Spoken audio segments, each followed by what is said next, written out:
Ini adalah Richard Mille RM055 Bubba Watson. Jam ini bukan milik gue, karena gue cuman punya satu jam ini. Gue udah bikin videonya, kenapa gue jual semua jam gue dan akhirnya cuman punya satu jam. Sebenarnya gue nggak punya satu jam, ada beberapa jam lain tapi yang pemberian gitu. Cuman yang koleksi gue jual dan gue beliin ini. Hari ini gue mau ngebahas kenapa jam Richard Mille ini sekarang lagi naik daun, dan kenapa harga jam Richard Mille yang kayak gini nih, yang sebenarnya kelihatannya kayak mainan, itu harganya di atas 1 miliar rupiah. Beberapa YouTuber ada yang pernah bahas ya, gue liat Raffi Ahmad kemarin ngebahas. Deddy Corbuzier juga punya jam RM ini, pernah dia kasih lihat di videonya dia. Ada satu YouTuber yang kayaknya ngebet banget, dianggap kayak orang kaya, terus pakai jam Richard Mille palsu. Ini menunjukkan bahwa orang-orang tuh udah mulai familiar sama jam ini. Kemarin pas gue ketemu temen gue, dia nanya, Radit lo hobi jam ya gitu kan? Iya, gue hobi banget sama jam tangan gitu. Lo punya RM dong, lo punya Richard Mille dong gitu. Bahkan temen gue yang notabene orang yang gak terlalu ngerti jam, dia bahkan tidak koleksi dan tidak tahu apa-apa, tahu bahwa Richard Mille itu jam yang mahal. Hampir mirip kayak Rolex ya. Kadang orang nggak tahu Rolex, nggak tahu modelnya kayak apa, tapi mereka tahu Rolex itu jam mahal. Sekarang orang tahu Richard Mille jam mahal dan harganya jauh di atas Rolex, dan mungkin banyak yang harganya di atas jam-jam yang sebenarnya historinya lebih panjang dari dia.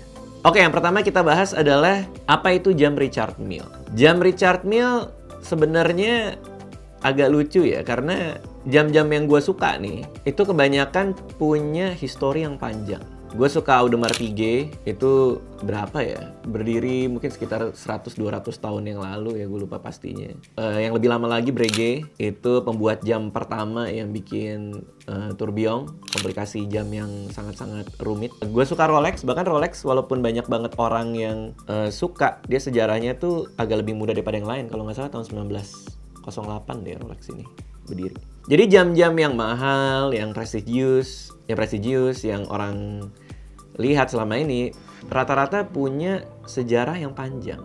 Tapi Richard Mille ini baru berdiri tahun 2001. Para pendiri jam-jam yang gue seneng kayak Audemars Piguet atau Vacheron Constantin atau Patek Philippe itu udah meninggal semua. Richard Mille orangnya masih hidup, masih party, masih interview di mana-mana gitu. Kok bisa jam yang sejarahnya tidak sepanjang yang lain itu bisa sangat-sangat terkenal saat ini dan bisa harganya mahal. Nah, yang menarik dari Richard Mille menurut gue adalah material yang mereka pakai. Kayak jam ini adalah RM055 Bubba Watson.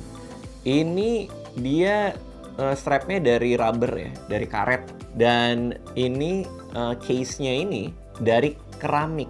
Dia ada sedikit titanium di sini yang di coating sama rubber juga.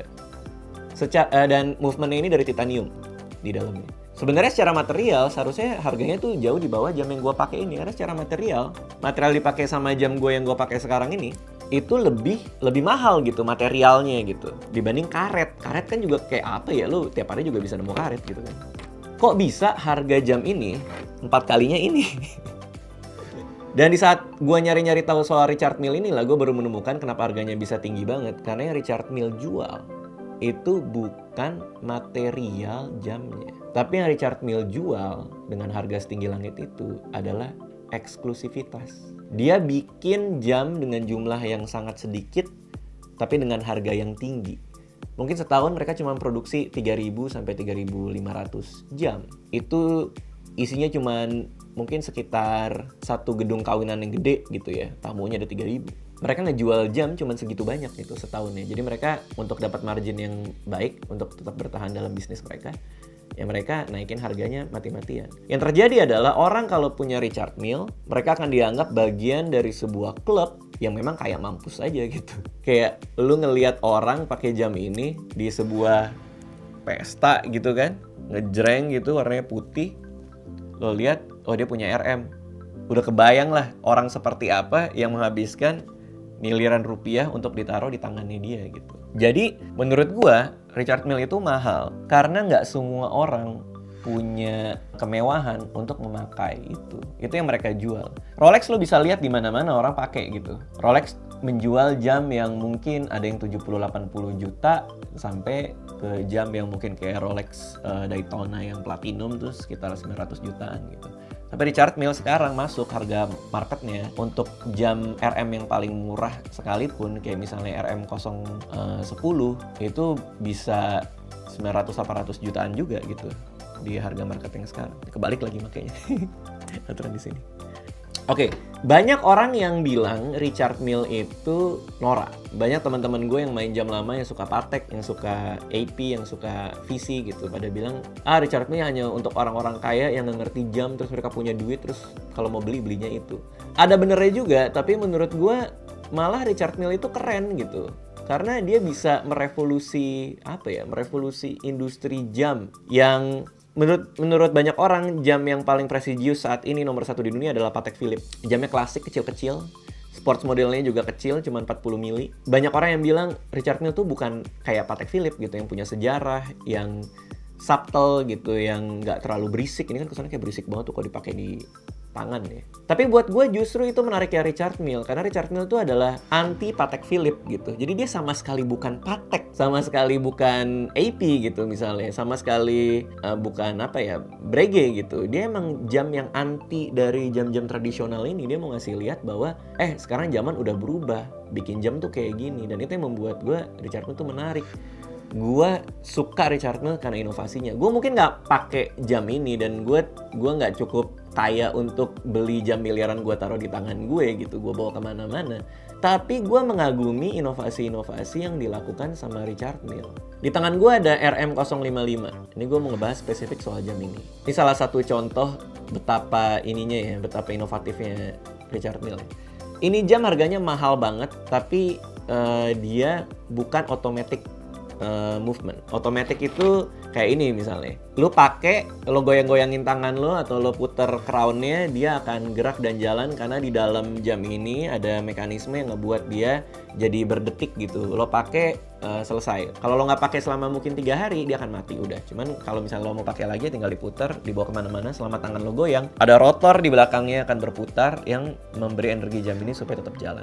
RM055 jam miliaran ini tidak otomatis, jadi ini manual. Kalau lu pakai di tangan lu, terus lu goyangin, lu pergi apa segala macem, lu biarin aja.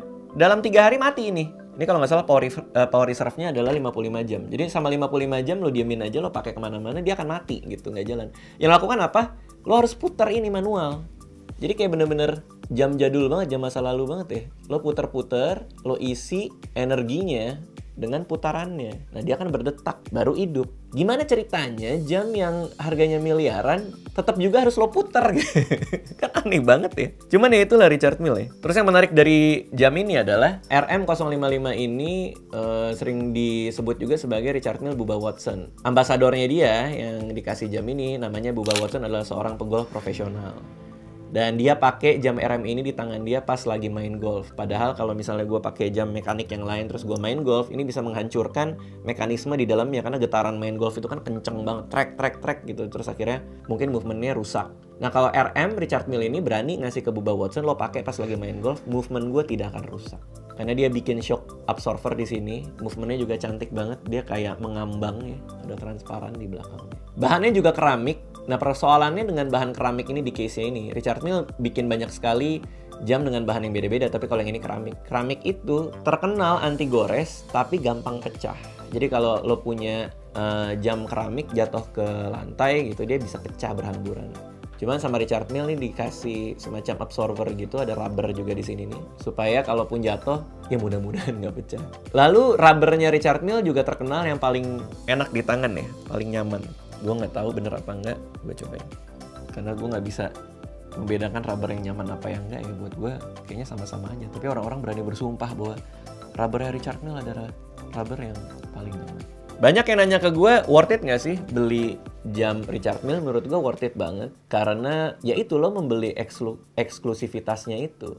Buat gue pecinta jam klasik, tangan gue kecil, wrist gue kecil, Gue nggak terlalu suka orang tahu gue pakai jam apa. Gue lebih baik tidak terlihat gitu. Orang nggak ngerti apa yang ada di tangan gue dibandingkan gue pakai sesuatu yang orang ngeliatin gitu. Jadi kalau buat gue mungkin tidak cocok. Terlalu berisik dalam tanda kutip buat gue untuk memakai jam yang kayak gini.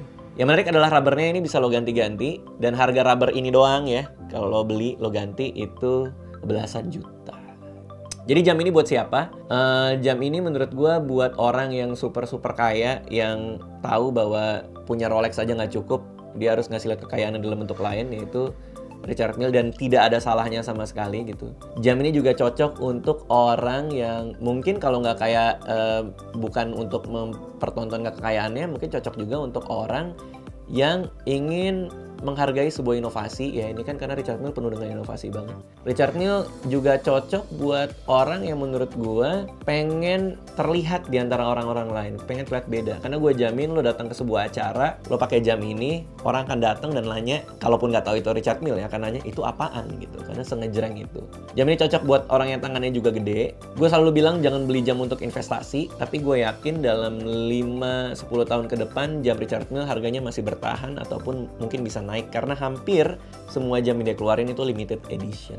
Jadi termasuk jam ini, Bubba Watson ini RM055 adalah jam yang paling banyak dicari orang, dan menurut gue salah satunya juga paling unik.